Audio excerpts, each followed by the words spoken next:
And Oh, you have starting to. off with how I became an actor, and the truth of it is two words: quail hunting. Now, I didn't shoot Dan. I didn't shoot the vice presidential candidate, although we won't do that. But this was QUAIL.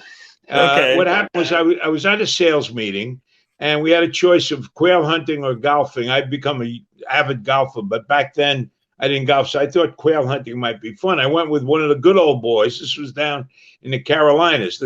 The company was in the Carolinas, and I couldn't hit a goddamn quail all day. And he's going, we can curse on this thing too, right? Yeah. You say it. You goddamn Yankee boys can't shoot worth the shit. I go, shut up, or I'm going to shoot you.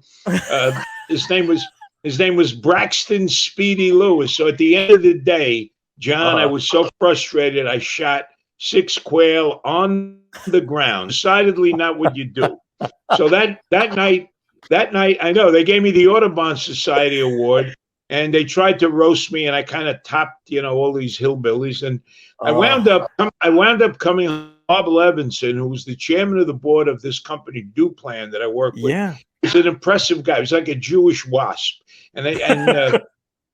he had his limo. He lived up on. I think he was married to one of the Lehman Brothers' daughters, and he was kind of an impressive guy. And I'm in the back of his limo, and he says, "Costanzo, you're very funny.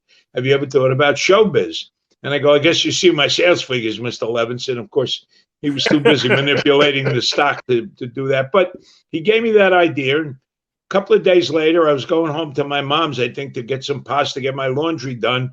And, there was somebody had a thing from the New School Strasbourg Institute. And I got off the train 2 stops later. I went over there, like on a whim. And the artistic director said, "You're a good type, $150. And I went, "All right, I blow that every Saturday at Aqueduct, so let me do that."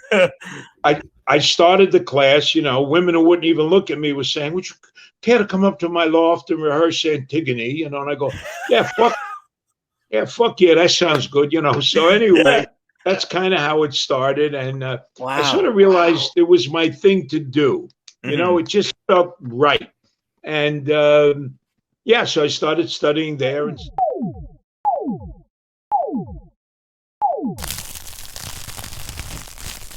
Dystopia Tonight.